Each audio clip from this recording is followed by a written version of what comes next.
கர்த்தருக்கு ஸ்தோத்திரம். நாள் 269 செப்டம்பர் 26ற்கான வேத பகுதி ஓசியா 11ஆம் அதிகாரம் முதல் 14ஆம் அதிகாரம் வரை. அதிகாரம் 11. இஸ்ரவேல் இளைஞனாய் இருந்தபோது நான் அவனை நேசித்தேன். எகிப்திலிருந்து என்னுடைய குமாரனை வரவழைத்தேன். அவர்கள் தங்களை அழைக்கிறவர்களின் முகத்துக்கு விலகி போய் விட்டார்கள். பாகால்களுக்கு பலியிட்டு விக்கிரகங்களுக்கு தூபம் காட்டினார்கள். நான் எப்ராயிமை கைப்பிடித்து நடக்க பழக்கினேன். ஆனாலும் நான் தங்களை குணமாக்குகிறவர் என்று அறியாமற் போனார்கள். மனுஷரை கட்டி இழுக்கிற அன்பின் கயிறுகளால் நான் அவர்களை இழுத்தேன். அவர்கள் கழுத்துகளின் மேல் இருந்த நுகத்தடியை எடுத்து போடுகிறவரை போலிருந்து அவர்கள் பட்சம் சாய்ந்து அவர்களுக்கு ஆகாரம் கொடுத்தேன்.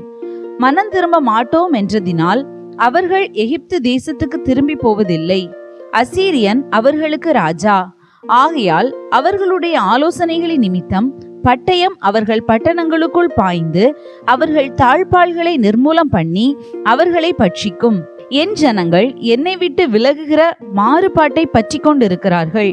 அவர்களை உன்னதமானவரிடத்தில் வரவழைத்தாலும் ஒருவனும் எழும்புகிறதில்லை. எப்ராயிமே, நான் உன்னை எப்படி கைவிடுவேன்? இஸ்ரவேலே, நான் உன்னை எப்படி ஒப்பு கொடுப்பேன்? நான் உன்னை எப்படி அத்மாவை போல் ஆக்குவேன்? உன்னை எப்படி செபோயிமை போல வைப்பேன்? என் இருதயம் எனக்குள் குழம்புகிறது. என் பரிதாபங்கள் ஏகமாய் பொங்குகிறது. என் உக்கிர கோபத்தின்படியே செய்ய மாட்டேன். எப்பிராயிமை அழிக்கும்படி திரும்ப மாட்டேன். ஏனென்றால் நான் மனுஷன் அல்ல, தேவனாயிருக்கிறேன். நான் உன் நடுவிலுள்ள பரிசுத்தர். ஆகையால் பட்டணத்துக்கு விரோதமாக வரேன். அவர்கள் கர்த்தரை பின்பற்றுவார்கள். அவர் சிங்கத்தை போல் கர்ச்சிப்பார். அவர் கர்ச்சிக்கும் போது அவர்கள் சந்ததியார் மேற்கு திசையிலிருந்து நடுங்கி வருவார்கள். எகிப்திலிருந்து குருவிகளைப் போலவும் அசீரியா தேசத்திலிருந்து புறாக்களைப் போலவும் பயந்து வருவார்கள். அப்பொழுது அவர்களை அவர்கள் வீடுகளில் குடியிருக்க பண்ணுவேன் என்று கர்த்தர் சொல்லுகிறார். எப்ராயிமர் பொய்களினாலும் இஸ்ரவேல் வம்சத்தார் வஞ்சகத்தினாலும் என்னை சூழ்ந்து கொண்டிருக்கிறார்கள். யூதாவோவெனில் இன்னும் தேவனோடே அரசாண்டு பரிசுத்தவான்களோடே உண்மையாயிருக்கிறான். அதிகாரம் 12. எப்ராயிம் காற்றை மேய்ந்து கொண்டற்காற்றை பின்தொடர்கிறான். அவன் நாள்தோறும் பொய்யையும் கேட்டையும் வர்த்திக்க பண்ணி அசீரியரோடே உடன்படிக்கை பண்ணுகிறான். எகிப்துக்கு எண்ணெய் கொண்டு போகப்படுகிறது. யூதாவோடும் கர்த்தருக்கு வழக்கு இருக்கிறது. அவர் யாக்கோபை அவன் வழிகளுக்கு தக்கதாக விசாரிக்க போகிறார். அவன் கிரியைகளுக்கு தக்கதாக அவனுக்கு நீதியை சரி கட்டுவார். அவன் தாயின் கர்ப்பத்திலே தன் சகோதரனுடைய குதிகாலை பிடித்தான். தன் பலத்தினால் தேவனோடே போராடினான். அவன் தூதனானவரோடே போராடி மேற்கொண்டான். அழுது அவரை நோக்கி கெஞ்சினான். பெத்தேலிலே அவர் அவனை கண்டு சந்தித்து அவ்விடத்திலும் நம்மோடே பேசினார். கர்த்தராகிய அவர் சேனைகளின் தேவன், யெகோவா என்பது அவருடைய நாம சங்கீர்த்தனம். இப்போதும் நீ உன் தேவனிடத்தில் திரும்பு. தயவையும் நியாயத்தையும் கைக்கொண்டு இடைவிடாமல் உன் தேவனை நம்பிக்கொண்டிரு. அவன் வியாபாரி, கள்ளத்தராசு அவன் கையில் இருக்கிறது. அநியாயம் செய்ய விரும்புகிறான். எப்ராயிம், நான் ஐஸ்வர்யவானானேன். நான் பொருளை சம்பாதித்தேன். நான் பிரயாசப்பட்டு தேடின எல்லாவற்றிலும் பாவமாகிய அக்கிரமம் என்னிடத்தில் கண்டுபிடிக்கப்படுவதில்லை என்று சொல்லுகிறான். உன்னை எகிப்து தேசத்திலிருந்து அழைத்து வந்தது முதற்கொண்டு உன் தேவனாகிய கர்த்தனாயிருக்கிற நான் பண்டிகை நாட்களில் செய்யப்படுகிறது போல் திரும்பவும் உன்னை கூடாரங்களில் தாபரிக்க பண்ணுவேன். அப்படியே தீர்க்கதரிசிகளோடே சொன்னேன். நான் அநேகம் தரிசனங்களை அருளினேன். தீர்க்கதரிசிகளை கொண்டு உவமைகளால் பேசினேன். கீலேயாத் அக்கிரம ஸ்தலமோ? ஆம், அவர்கள் அபத்தரானார்கள். கில்காலிலே காளைகளை பலியிடுகிறார்கள். அவர்களுடைய பீடங்கள் வயல் வரப்புகளில் இருக்கிற கற்குவியல்களை போல் இருக்கிறது. யாக்கோபு சீரியா தேசத்துக்கு ஓடிப்போய் இஸ்ரவேல் ஒரு பெண்ணுக்காக ஊழியம் செய்து ஒரு பெண்ணுக்காக ஆடு மேய்த்தான். கர்த்தர் ஒரு தீர்க்கதரிசியை கொண்டு இஸ்ரவேலை எகிப்திலிருந்து புறப்பட பண்ணினார். தீர்க்கதரிசியினால் காக்கப்பட்டான். எப்ராயிமோ அவரை மிகவும் கோபப்படுத்தினான். ஆகையால் அவனுடைய ஆண்டவர் அவனுடைய இரத்தப் பழிகளை அவன் மேல் சுமத்தி அவன் செய்த நிந்தையை அவன் மேல் திருப்புவார். அதிகாரம் 13. எப்பிராயீம் பேசின போது நடுக்கம் உண்டாயிற்று. அவன் இஸ்ரவேலிலே மேன்மை பெற்றான். அவன் பாகால் விஷயத்தில் குற்றம் செய்து மடிந்து போனான். இப்போதும் அவர்கள் அதிகமாய் பாவம் செய்து தங்கள் வெள்ளியினால் வார்ப்பித்த சுரூபங்களையும் தங்கள் புத்திக்கேற்க விக்கிரகங்களையும் தங்களுக்கு உண்டு பண்ணுகிறார்கள். இவைகளெல்லாம் தட்டாருடைய வேலை. மனுஷரில் பலியிடுகிறவர்கள் கன்றுக்குட்டிகளை முத்தமிடலாம் என்று இவைகளை குறித்து சொல்லுகிறார்கள். ஆகையால் அவர்கள் காலையில் காணும் மேகத்தை போலவும் விடியற் காலையில் ஒளிந்து போகிற பனியை போலவும் பெருங்காற்று களத்திலிருந்து பறக்கடிக்கிற பதரை போலவும் புகைக்கூண்டில் ஏறி போகிற புகையை போலவும் இருப்பார்கள். நான் உன்னை எகிப்து தேசத்திலிருந்து அழைத்து வந்தது முதல் உன் தேவனாகிய கர்த்தராயிருக்கிறேன். ஆகையால் நீ என்னையன்றி வேறே தேவனை அறிய வேண்டாம். என்னையன்றி இரட்சகர் ஒருவரும் இல்லை. நான் உன்னை மகா வறட்சியான தேசமாகிய வனாந்திரத்திலே அறிந்து கொண்டேன். தங்களுக்கு இருந்த மேய்ச்சலினால் திருப்தியானார்கள். திருப்தியான பின்பு அவர்கள் இருதயம் மேட்டிமையாயிற்று. அதனால் என்னை மறந்தார்கள்.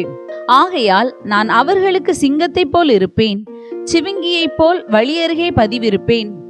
குட்டிகளை பறிகொடுத்த கரடியை போல் நான் அவர்களை எதிர்த்து அவர்கள் ஈரற்குலையை கிழித்து அவர்களை அங்கே சிங்கம் பட்சிக்கிறது போல் பட்சித்து போடுவேன். காட்டு மிருகங்கள் அவர்களை பீறி போடும். இஸ்ரவேலே, நீ உனக்கு கேடுண்டாக்கி கொண்டாய். ஆனாலும் என்னிடத்தில் உனக்கு சகாயம் உண்டு. எனக்கு ராஜாவையும் அதிபதிகளையும் ஏற்படுத்த வேண்டும் என்றாயே. இப்போதும் உன்னுடைய எல்லா பட்டணங்களிலும் உன்னை ரட்சிக்கும் ராஜா எங்கே? உன் நியாயாதிபதிகள் எங்கே? நான் கோபத்திலே உனக்கு ராஜாவை கொடுத்தேன், என் உக்கிரத்திலே அவனை எடுத்துக்கொண்டேன். எப்பிராயீமின் அக்கிரமம் கட்டி வைத்திருக்கிறது, அவன் பாவம் பத்திரப்படுத்தப்பட்டிருக்கிறது. பிரசவ ஸ்திரீயின் வேதனை அவனுக்கு வரும். அவன் விவேகமில்லாத பிள்ளை, பேறுகாலம் மட்டும் அவன் நிற்கவில்லை. அவர்களை நான் பாதாளத்தின் வல்லமைக்கு நீங்களாக்கி மீட்பேன், அவர்களை மரணத்துக்கு நீங்களாக்கி விடுவிப்பேன். மரணமே, உன் வாதைகள் எங்கே? பாதாளமே, உன் சங்காரம் எங்கே? மனமாறுதல் என் கண்களுக்கு மறைவானதாயிருக்கும். இவன் சகோதரருக்குள்ளே ஜனம் பெருத்தவனாயிருந்தாலும் கர்த்தருடைய காற்றாகிய கீழ்காற்று வனாந்திரத்திலிருந்து எழும்பி வரும். அதனால் அவனுடைய ஊற்றுகள் வற்றி போகும், அவனுடைய துறவு சுவரி போகும். அது இச்சிக்கப்படத்தக்க சகல பதார்த்தங்கள் உள்ள உத்தம பதார்த்தங்களையும் வாரி கொண்டு போகும். சமாரியா தன் தேவனுக்கு விரோதமாக கலகம் பண்ணினபடியால் குற்றம் சுமத்தப்பட்டதாயிருக்கும். அவர்கள் பட்டயத்தால் விழுவார்கள், அவர்களுடைய குழந்தைகள் மோதியடிக்கப்படும், அவர்களுடைய கர்ப்பவதிகள் கீறப்பட்டு போவார்கள். அதிகாரம் 14.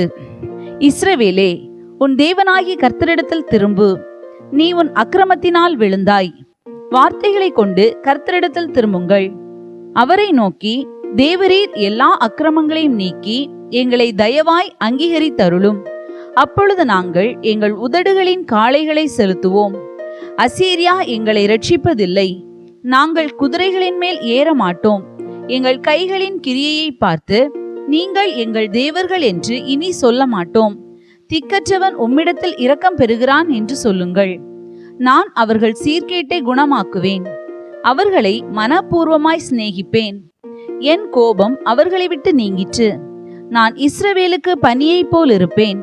அவன் லீலி புஷ்பத்தை போல் மலருவான், லீபனோனை போல் வேரூன்றி நிற்பான். அவன் கிளைகள் ஓங்கி படரும்.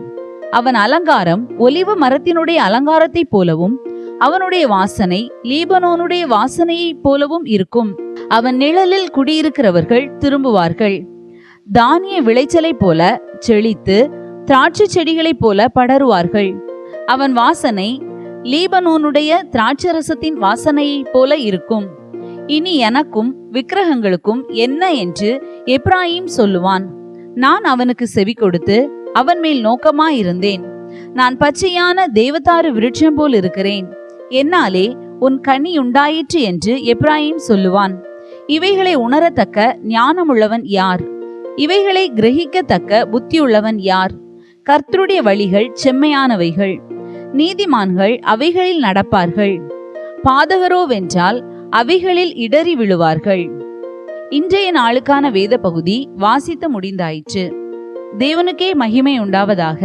ஆமென். இன்றைய நாளுக்கான வேத பகுதியிலிருந்து ஒரு கேள்வி. குட்டிகளை பறி கொடுத்தது எது? இன்றைய நாளுக்கான வாக்குத்தத்தம் ஓசியா 14:5. நான் இஸ்ரவேலுக்கு பனியை போல் இருப்பேன். இந்த வாக்குத்தத்தத்தின்படி கர்த்தர் நம்மை ஆசீர்வதிப்பாராக. ஆமென்.